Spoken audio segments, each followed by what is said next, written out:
I am genuinely sorry to anyone who does not enjoy the white noise of my AC in the background. However, I have a fever. So if I do not keep that on, I may actually burst into flames. For those of you who don't know, I was diagnosed with schizoaffective disorder in 2010 at the age of 21. Um, yeah, I was misdiagnosed at a younger age with bipolar with psychotic features and re-diagnosed at 21. They don't know what causes it. Could be trauma, could be genes. In my case, could be both. But Psych2Go, which is an absolutely amazing YouTube channel, they're not there to diagnose, but they are there to inform. They have a slew of amazing videos that help people either understand something that they are going through better, or help the people around them understand it better. And as somebody that has had a diagnosis of schizoaffective disorder for 12 years, going on 13, we are halfway through October. It's crazy. I still struggle to explain to people what that means. I basically say bipolar with a side of schizophrenia. And that is accurate and both not accurate at the same time, more accurate than not. So they have asked people for feedback on their content so that they can better serve the mental health community. So we are going to watch and I am going to give feedback on their video about schizoaffective disorder as a schizoaffective. So let's get into it.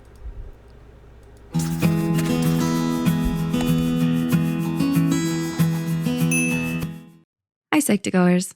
So, we know you've heard of schizophrenia, but have you ever heard of schizoaffective disorder? Or have you ever met anyone who lives with schizoaffective disorder? I'm not going to lie to you. I had never, ever heard of schizoaffective disorder until I was diagnosed with it. And honestly, my diagnosis was thrown at me with literally no explanation. I was like, okay, but what does that mean? What does that mean? And they were just like, well, you're going to be sick for the rest of your life. You're never going to get better from this. We can give you medication to make you feel a little bit better, but just know that you're a lifer. I was diagnosed by some psychiatrist in Florida, and her approach to it was so cold. It was terrifying. And wish I wish that people who had that attitude would not get into the mental health field, but I understand a lot of people that just it's kind of like when you see a doctor and they've heard shit so many times they just no longer care to listen to anyone. That's kind of the situation that I felt like I was in with her. She didn't really care. She just sat behind a screen and clicked a bunch of stuff, and it was a very, very cold thing, and it was very scary, and nobody really explained it to me, and I couldn't really find a lot of information about it online. So that's one thing, that I wish that psychiatrists and doctors and stuff would not do. Just throw a scary diagnosis at somebody and say, you're a lifer. Good luck. Get out of my office. Because that's basically what happened to me with this disorder. It's not surprising if you haven't heard of it, as the National Alliance on Mental Illness, NAMI, reports only 0.3% of the US population, or 981,600 people, will get it during their lifetimes. Before we begin, it's important to know that we're covering a mental illness that can cause serious consequences in the lives of the people affected by it. This means we'll briefly discuss depression and suicide, which may be triggering to some viewers. With that said, let's begin. What is schizoaffective disorder?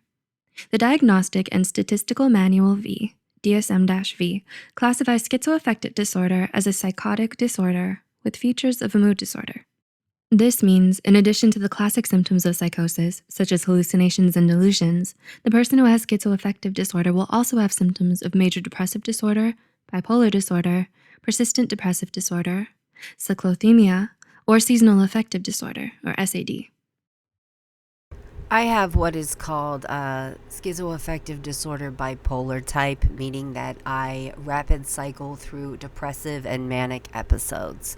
And honestly, I was diagnosed for 10 years before I knew that there were multiple types of schizoaffective disorder, before I knew that it plays out differently in everyone.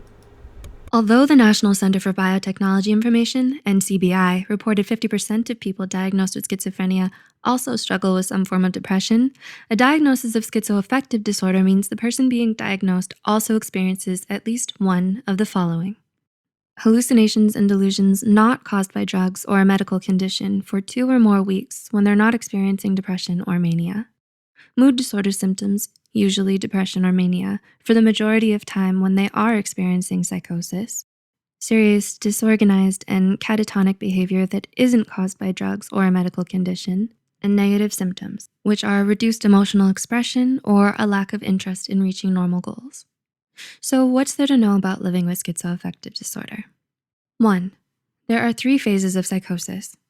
Psychosis, or an impaired relationship with reality that involves hallucinations, delusions, loss of motivation, and social withdrawal. Phase 1. Prodrome. These are the early. I have learned throughout the years, one thing that my psychiatrist likes about me is that I can identify this stage when it starts to creep in. I can say, okay, I'm starting to feel uncomfortable. And the way that I describe it is I say, it feels like my face is sliding off of my skull. That's when I know my psychosis is agitated. Does that sound weird? Probably. Early signs of psychosis. When someone is going through the prodrome phase, their life may start to feel a little uncomfortable or very disrupted, because this is the phase when they'll start to experience flashes of paranoia, problems concentrating, depression, insomnia, anxiety, and when they'll start pulling away from family and friends. Phase 2. Acute. At this stage, the person with schizoaffective disorder will experience the most disruptive hallucinations, distressing delusions, and confused thinking. The person suffering with schizoaffective disorder will feel completely. I have not had a major psychotic episode since July 2021. And the last time that I had one, I ran away from home. I acted, I don't even want to say it online. I honestly was behaving like everybody around me was my enemy for no reason. Nobody gave me a reason to behave that way, and I ran away from home. I ran away from home on 4th of July, and I will never, ever, ever forget walking down this dark alleyway, and it was pitch black. And then all of a sudden, these people were like in their backyard lighting off fireworks, and this giant red firework went off in front of my face, and I stood there and stared at it. That's like burned in my brain. Like, I don't know why. And the thing is with my psychosis, something has to trigger it. And my thing is, I have to have what I feel is a sense of control. And when I feel as if I cannot control, because you can control yourself, all that you can control yourself. You can't control what the people around you do. And I felt that I had lost control of this situation that I severely needed to get control of. And it was not my fault. I had done everything that I could do. It was the people around me that were falling short on promises and things like that. And I completely snapped. Removed from reality during the acute phase, which might look like a total fixation on religion, thinking others are out to get them, having voices tell them they're rotten people, talking to people or spirits that aren't there, or thinking angels or demons are calling to them. They're most likely to feel hopeless or isolated from the ones they love during this stage. In phase 3, recovery. This final stage is when the person struggling with schizoaffective disorder actually starts to see the light at the end of the tunnel. With the proper intervention and treatment. When I am having issues with my psychosis being agitated, it's what me and my psychiatrist and my therapist all call an episode. I will look in the mirror at myself, and it doesn't look like me. I look like a caricature of myself. I look in the mirror and I feel like my face is pinched in and my eyes are huge, and I feel like I'm not myself. And I know, like, the last time that I had a psychotic, like a full-blown psychotic episode, because they can last for hours or days or months, and unfortunately for some people they can last for years. I've only had mine last for at maximum 2 weeks at a time, but I remember walking around while I was in the throes of this psychotic episode and feeling like I just had cement all over him. I was so weighed down. I was so heavy mentally, physically. I felt like I was just being absolutely bogged down. And then I woke up one morning and I felt light. I felt like I had just ran a marathon and walked into a room that had the AC set on 58. I felt like my body was covered in sweat, and I was being hit by this burst of cold air, and just the sense of just relief, like this weight lifted off of my whole body, and I knew that everything was going to be okay. But the treatment and the intervention, I regularly seek psychiatric treatment. I talk to a therapist all the time because the thing with psychosis is oftentimes we will say and do things that to us they don't sound like they're crazy, but to other people around us they'll be like, okay, something's going on. And we sometimes, well, most of the time don't pick up on it, but they do. A trained psychiatrist, a trained therapist, somebody that is trained to deal with people who experience psychosis will pick up on, okay, something's going on. And in my case, I take antipsychotics and mood stabilizers to keep that at bay. Many people who have a psychotic break may never have another psychotic episode in their lives.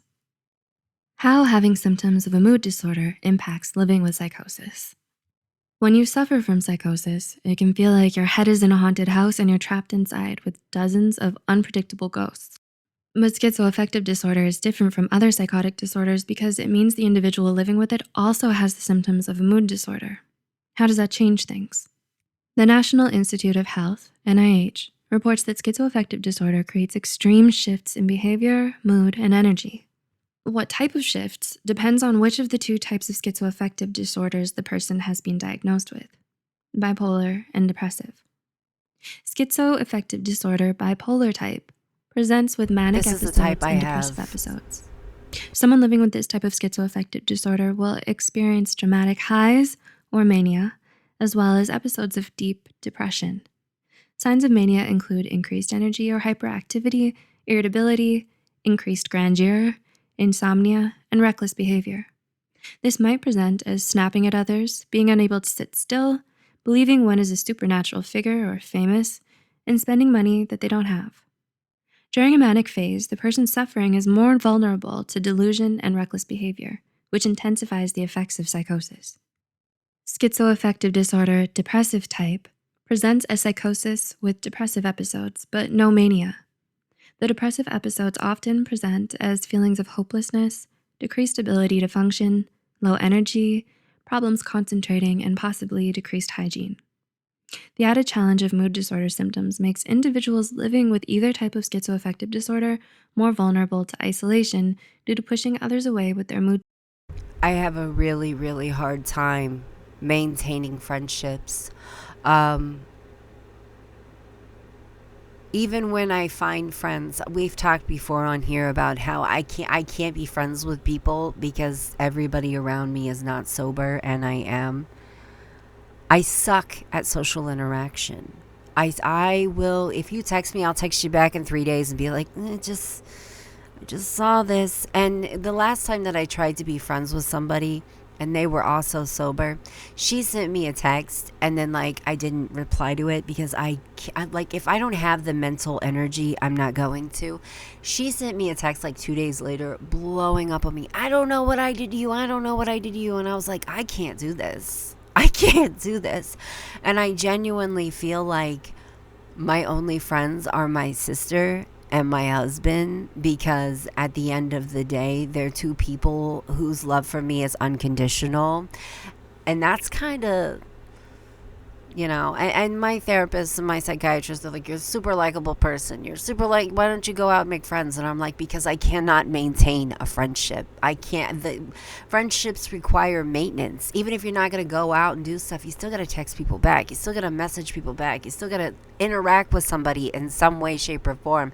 And my ass just like, I get in these like pockets of isolation where I'm just like, I can't handle it. And I'm sure a lot of you guys understand that.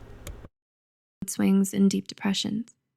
This also means they're more vulnerable to substance abuse and suicidal thoughts than the rest of the population. How living with schizoaffective disorder affects your daily life.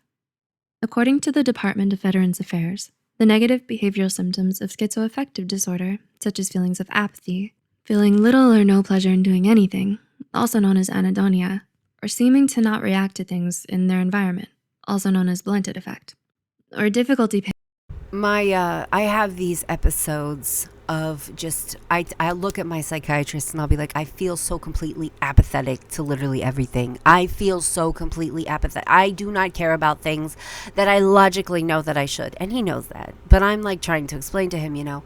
But I feel I feel really bad because I feel like my blunted response to things also does damage to relationships, and it's something that I have to think about. I have to remember, Shay, sometimes you don't react to things the way that you should, or the way or in a way that's going to make people feel seen and loved and appreciated and praised. So I have to remind myself. I'll process what they say and they'll kind of look at me and I'll be like, and then like 15-20 seconds later I'll be like, yeah, that's great, because I'm having to. It's not that I'm pretending to give a shit. I do give a shit, but I have to remind myself to like not be mean accidentally to the people around me. Does that make sense? I hope it does. paying attention create the most dramatic effects on the person diagnosed with schizoaffective disorder's life. For example, a girlfriend of someone with schizoaffective disorder may feel hurt or confused when her partner doesn't react with excitement when they tell them about a recent promotion at work. Or the boss of someone with schizoaffective disorder might get frustrated with their employee for their constant tardiness or disorganization. I feel like that's me with YouTube. Right now, I am struggling so severely to make content. And I think it's partially because I am sick, and partially because I'm going through a depressive episode, which I talked to you guys about that a couple of days ago. But I'm definitely struggling right now. I feel like a lot of people are. It's just that time of year where it starts creeping in for a lot of people. Although the person struggling with schizoaffective disorder probably wants to be part of a healthy relationship and most likely wants to be productive, sometimes their symptoms make this impossible. This can lead to increased feelings of not feeling good enough, loneliness, and social isolation. These feelings can ultimately make depressive episodes worse. Living with schizoaffective disorder can be frustrating and challenging. Thankfully, many people have successfully managed the symptoms of this somewhat rare disorder. The NCBI reported most people who successfully manage their schizoaffective symptoms typically use a combination of life skills trainings, therapy, and medications. Did you find this video insightful? If so, feel free to share it with someone who would too. So I would encourage everybody to go check out Psych2Go. Like I said, they have a lot of very educational material on their YouTube channel. Not only that, it helps you, find words where there are no words. It can help you, even if you are not struggling with your mental health, it can help you understand somebody that you love better, where they are struggling to find the words. They're an absolutely amazing resource. They're not there to diagnose, but they are there to educate, and they do it in a very gentle and easy to digest way, a very clear and concise and to the point, but also easy to understand type of way. And I absolutely love them. I think I have been subscribed to them for years. If you've got it going on, or your child or your spouse or somebody that you love or one of your friends or whatever has something that they are dealing with and you don't quite understand it, I guarantee you they have a video about it somewhere that can help you understand a little bit better. But anyways, that's all I've got for you for now. So let me know what you think. And if you check them out, let me know what you think too. Bye.